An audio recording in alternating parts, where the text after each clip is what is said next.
Monday night, Governor Albert Bryan Jr. delivered his fifth State of the Territory address. It comes as he enters his second term in office and vows to continue the work his administration has done to move the territory forward. He spoke about his administration's accomplishments and also about how he and the 35th legislature can continue to work together to improve the territory. This week, we'll be covering the key topics of his message.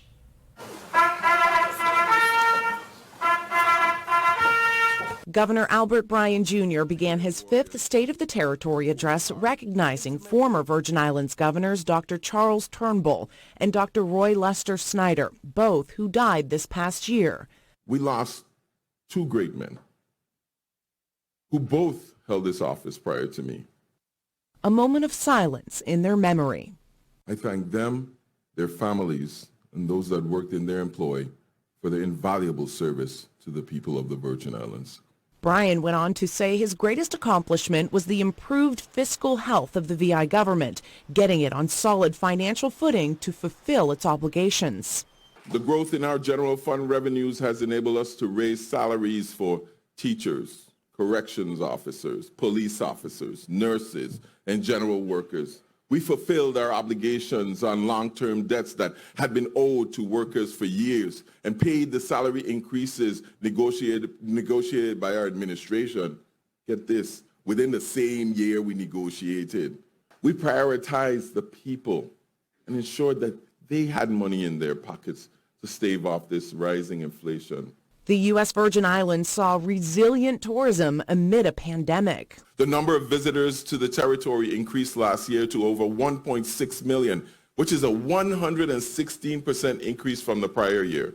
Air visitors remain robust, increasing by 11% through September 22 over the previous year. Cruise passengers plunged to 30,194 in 2020, but began to recover in the third quarter of 21 and reached over 777,000 in fiscal year 22, an astounding 2,475% above 2021.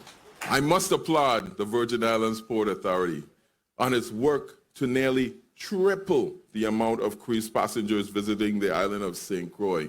Seeing two cruise ships docked at Frederiksted Pier is no longer a rare sight.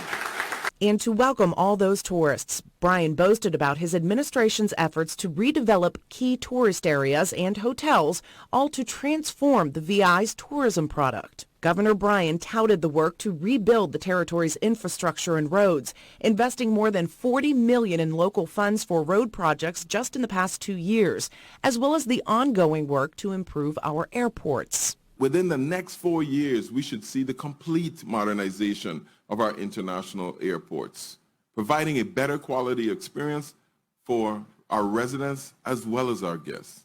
I assure you, ladies and gentlemen, the recovery is alive and well, positively impacting the territory's economy, strengthening critical infrastructure. But as that work continues, he is vowing to fix one ongoing issue affecting, even angering, Virgin Islanders.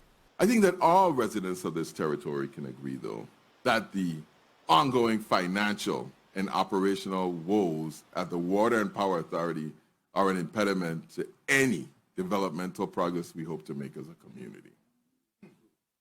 As I campaigned for re-election last year, I tried my best to avoid making any bold pronouncements to solve issues that were beyond my direct control. The one exception to that, though, was WAPA. I have committed to fixing the issues of WAPA within my second term. Every time I come up here in January and I say something, people are skeptical, and in December it's done. So as you come to learn, I'm a man of my word, and we must create a symbiotic energy system that has multiple sources to the grid for our people. Now, I'm confident that setting this goal is going to happen because I know tremendous resources are being made available to help WAPA turn the corner in this problem.